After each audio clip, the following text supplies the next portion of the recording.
Recientemente ha fallecido un gran director de cine, el húngaro Béla Tarr. Bueno, en este canal somos fans del cine de autor y Béla Tarr es uno de los grandes autores de finales del siglo XX, perdón, comienzos del siglo XXI. Y bueno, quería hablar un poco de él y homenajear un poco su obra. Realmente él es un personaje bien interesante porque Béla Tarr viene de orígenes muy humildes en Hungría, que es un país que queda en Europa del Este. Viene de toda la experiencia de lo que fue los años del comunismo allí en Hungría, que tuvo una dictadura comunista alineada con la Unión Soviética después de la Segunda Guerra Mundial, y que durante la Segunda Guerra Mundial había tenido de hecho un gobierno militar aliado con Alemania y con el nazismo y el fascismo. Formó parte de lo que se llamaba el Eje, eh, liderado por Alemania. Y el cine de Béla Tarr está en toda la tradición de ese gran arte de la posguerra europea, que tiende mucho hacia el reflectivismo, hacia la humanización y hacia el testimonio del sufrimiento de pueblos asediados por la guerra y por la dictadura. Pero tiene algunos como aditamentos extras que hacen que sea muy especial para mí. En primer lugar, es un cine que parece una pesadilla, o sea, visualmente me refiero. Es blanco y negro, es lúgubre, tiene tomas que son continuas, sumamente largas y sumamente complejas, algunas duran hasta 20 minutos. Esto hace que sean muy inmersivas, muy literarias. Y bueno, tan literarias son que Béla Tarr en vida estuvo siempre aliado, trabajando de mano a mano con un gran escritor, que es Laszlo Krasznahorkai. Por cierto que Laszlo Krasznahorkai en 2025 se ganó el Premio Nobel de Literatura.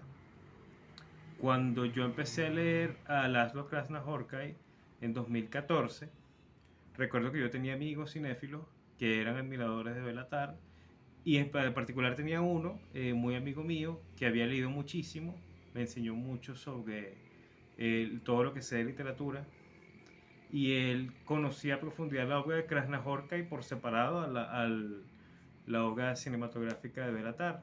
Y él me decía: Krasznahorkai merece el premio Nobel y algún día debería ganárselo.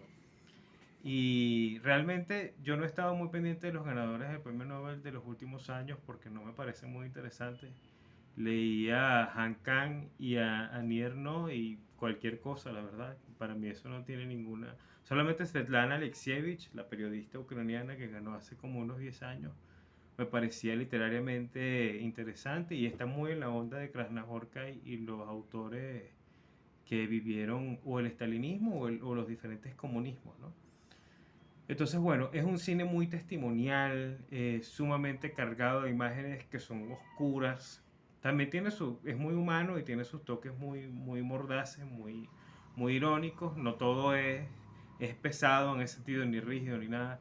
Está profundamente coreografiado. O sea, yo creo que la gente no se imagina lo complejo que es hacer en las tomas que hacía Béla Tarr en sus películas.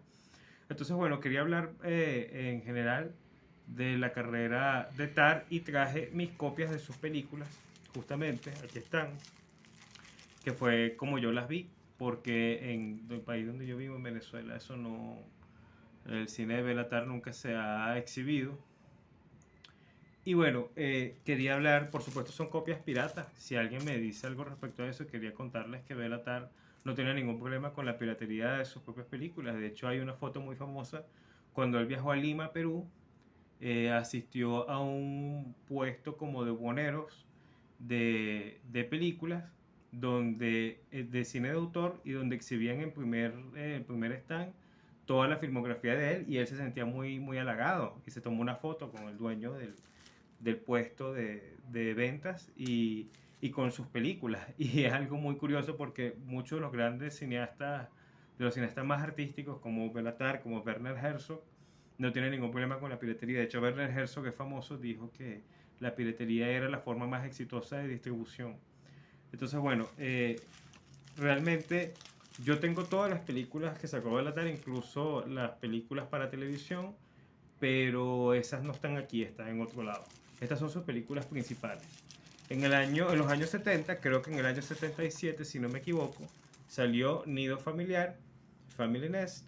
Esta es una película muy realista, de estilo un poco como era el cine francés de la nueva ola, la Nouvelle Vague de los años 60 y 70, porque es la época en que lo hizo. Es tipo documental con muchos close-ups a las caras de los personajes, muchos monólogos reveladores de sus vidas, de sus reflexiones. Y es testimonial porque es en pleno comunismo en Hungría, un apartamento donde vive una familia, un clan muy extenso y sus tribulaciones, lo difícil que es en un entorno así muy estructurado, muy patriarcal, equilibrar todas las personalidades y las voluntades de ese conflictuado núcleo, ¿no? Es muy buena, pero no es representativa de la obra madura de Bela Tarr, que es la que para mí lo hace muy especial.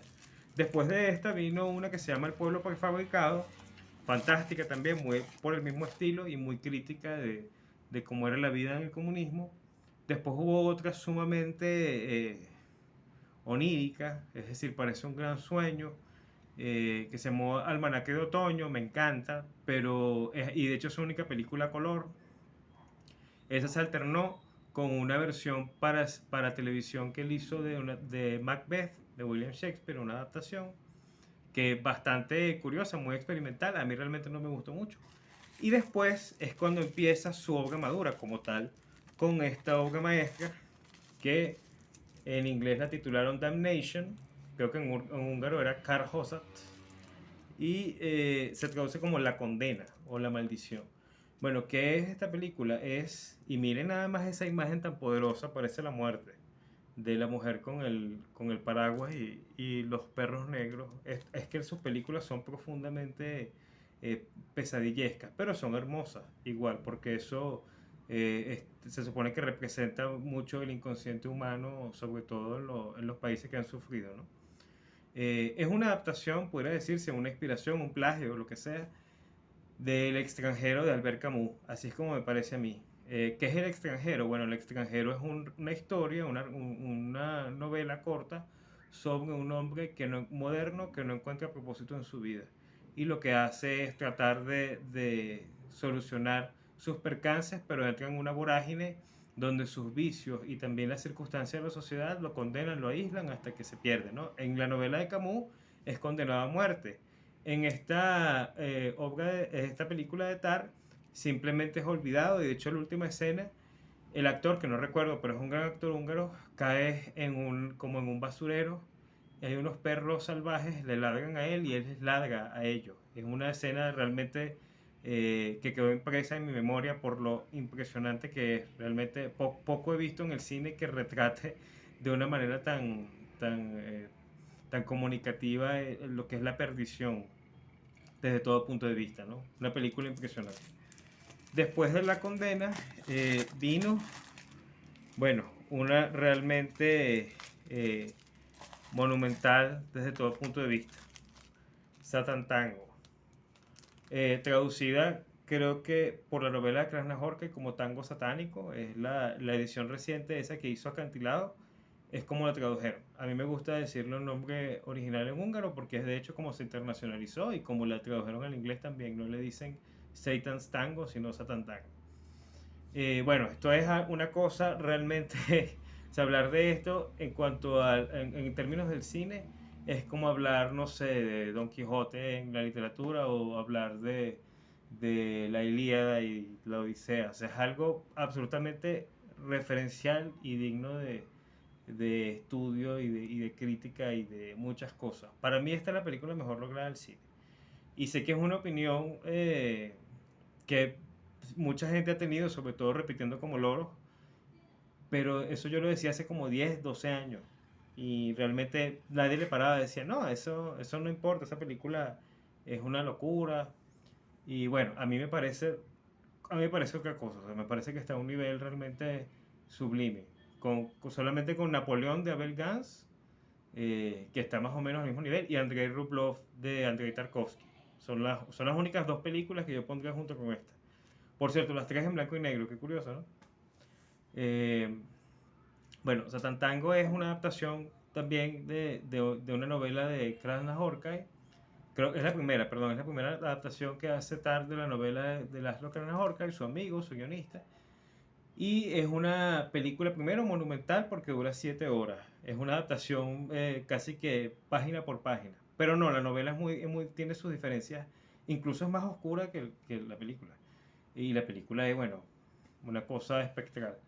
Eh, pero, ¿qué relata? Bueno, así en síntesis, relata lo que sucede con unos aldeanos en un entorno muy rural de Hungría, justo cuando el comunismo va a caer, donde hay mucha incertidumbre y ellos temen el regreso de un criminal que ellos habían expulsado, que es un personaje diabólico que se llama Irimiash.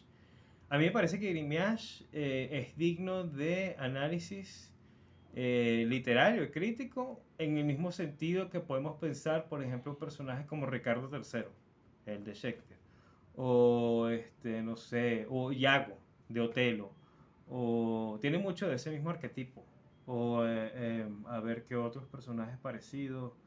Creo que en la cultura pop, no lo sé, Palpatine en Star Wars, no sé, me parece una comparación un poquito frívola, pero o sea, lo que quiere decir es que es como un anticristo.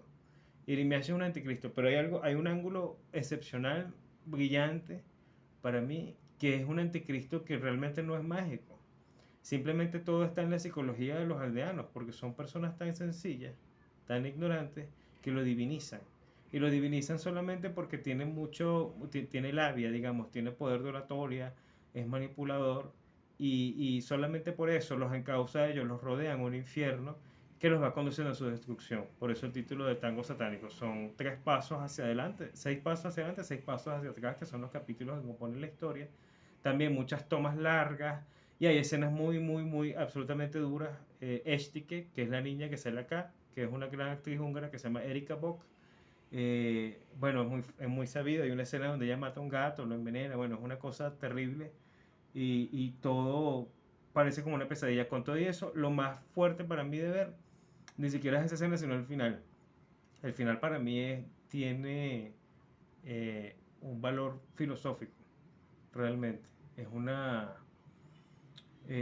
como, más que no tiene nada dramático, es como una escenificación de una idea filosófica, que es la absolución, la renuncia del mundo, y a mí me parece que es una obra maestra del nihilismo, el nihilismo como filosofía.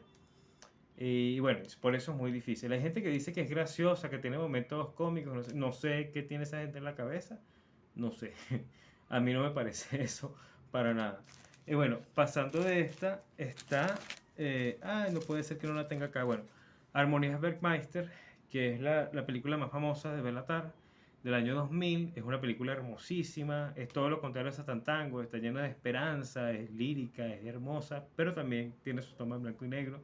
Está basada en una novela de Laszlo Krasnahorka que se llama La melancolía de la resistencia, pero no adapta toda la novela, adapta una parte nada más, que es el episodio donde a una ciudad en Hungría llega una gran ballena en un circo que representa como un milagro, pues representa como la esperanza. Esto coincide con mucho descontento social, hay protestas, hay tumultos en las calles, hay mucho desorden, y el protagonista, que es un muchacho que se llama Janos, él, que en la película está interpretado por un gran actor alemán que se llama Lars Rudolph. Él es el único, o sea, es como una especie de sujeto humano tratando de resistir el temporal de las protestas y también del milagro que es este gran espectáculo, ese ser, esa ballena que está allí, que es como, tiene su símil pues con la ballena de Jonás en la Biblia, su símil así metafísico. Realmente es una figura metafísica porque es como un ícono, y también un personaje de un anciano que está con Llanos, que él lo cuida, que es como un sabio musicólogo, que tiene reflexiones muy profundas sobre la estética, e incluso hay un monólogo donde dice que la música como tal es un error, que todo lo que se conoce de música está fundado en unas nociones que son falaces, que es lo que son justamente las armonías Bergmeister. Entonces esto, la del título, y esto funciona como una metáfora para el discurso de la película que tiene que ver con las ideas socialmente que se tienen sobre lo público y lo humano y en cierto modo como que el objeto, la naturaleza del contrato social. Hay una escena poderosísima donde los que protestan entran en un sanatorio, empiezan a saquear porque están molestos con el gobierno húngaro y bueno, hay todo un discurso allí de crítica social, pero en el sanatorio, pensando que están desquitándose con las autoridades, están atacando a los pacientes y hay una escena terrible donde entran en un ala de enfermos y ven a un viejo que está desnudo. Y cuando ellos lo ven en su estado de decrepitud, de abandono, desisten y con mucha vergüenza toda la protesta cesa y se retiran. Es un momento muy poderoso. Además que la banda sonora, por cierto, de todas estas películas es de un amigo también de Belatar, no sé si sigue vivo, era un músico, un rockero de hecho, que se llama Mihaly Dick. De hecho, sus discos y sus propios discos de rock están disponibles en un montón de lados, incluyendo Spotify. Después de Armonías Bergmeister, que si mal no recuerdo le dio a Belatar, le concedió el Berlinale, que es el principal festival cinematográfico de Berlín, vino esta que se llama El Hombre de Londres, o L'Homme de Londres, en húngaro Alondoni Ferfi. Esta realmente es como que una apuesta de él por tratar de hacer un cine más sencillo. Un tipo de cine negro, adaptan una novela, Eli Krasnahorkai, una novela creo que inglesa, de novela negra, entonces es simplemente una historia criminal de un obrero que trabaja en un faro, en un puerto, y ve un crimen, un homicidio en la noche y descubre una maleta donde hay un dinero y se lo queda, ¿no? Entonces, es mucho de eso, o sea, tratar de una historia sencilla de crimen, pero tratarla con las mismas técnicas sutiles, profundamente inmersivas, de sus técnicas visuales, sus tomas largas y muy coreografiadas, como una gran partitura, como si fuera un ballet, ¿no? La cámara sube, rodea la torre y todo sin cortes. Muy impresionante, pero un público que esperaba películas de crimen normales, de gángster, etcétera, quedó muy decepcionado, que fue público de Cannes, incluso la gente lo pitó, pero eso era simplemente tontería, pues, esa cuerda de gafa. Eh, Incluso esta película sale Tilda Swinton, la gran actriz hollywoodense, porque Tilda Swinton, que tiene mucha sensibilidad para las artes, era muy admiradora de Belatar y ella quiso salir aquí. Y sale, por cierto, también Erika Bock, la niña de Satan Tango, sale aquí también. Y por último, su última película, El caballo de Turín, a Torino y Lo. Bueno, esta película es, olvídense, esta película es como Satan Tango, una cosa espectral y muy fuerte. Que es simplemente, bueno, él y Krasnahorka imaginan una, lo que ocurrió con un caballo que famosamente fue el caballo que llevó a la locura al filósofo Friedrich Nietzsche, filósofo alemán. Cuando Nietzsche vio que el caballo lo estaban golpeando y torturando, muy parecido a como sucede con un caballo en la novela Crimen y Castigo de Fyodor Dostoyevsky, un sueño que tiene Raskolnikov. Cuando Nietzsche ve eso, abraza al caballo y padece allí el mismo dolor, siente la catarsis del dolor del animal, lo siente en su propia persona, sustrayéndose del lenguaje. Y ese episodio llevó a Nietzsche a la locura y más nunca escribió y lo cuidó su hermana Elizabeth hasta que se murió. Bueno, ellos recrean acá en un estilo muy fantasmal, muy sombrío, muy carente ¿cómo decirlo? De conexiones explícitas, sino que todo es muy ambiguo a propósito, lo cual me gusta mucho, porque siento que mientras más detalles se le dan a este tipo de cosas, menos funcionan. Recrean allí lo que fue de ese caballo, entonces tratan de usar el caballo como un símil del nihilismo como fenómeno destructor de la moral religiosa y de la certidumbre. Entonces, lo que se ve acá es al cochero del caballo y a su hija viviendo en extrema precariedad, en extrema miseria, en una cabaña, tratando de soportar los temporales día tras día hasta que ellos mismos padecen el nihilismo y renuncian a vivir. Así que, ¿qué es eso? Pues es una oscuridad, la oscuridad de la nada, que poco a poco se va apoderando de todas las cosas. Y la música de Mihaly Vik, otra vez, oye, esa música es, eh, es muy fuerte. O sea, la música es como unas notas minimalistas de cello que se repiten y se repiten muy oscuras, una tesitura muy baja. Y es una película dura, magistral, maravillosa, una obra de arte, pero es muy dura. Y hoy en día yo creo que no. La vi cuando tenía 18 años y estuve como deprimido por una semana. Entonces, pero es una película maravillosa. Y cualquier nichano que se precie debería conocerla realmente. Entonces, bueno, este ha sido mi pequeño homenaje a Belatar. Hay un ensayo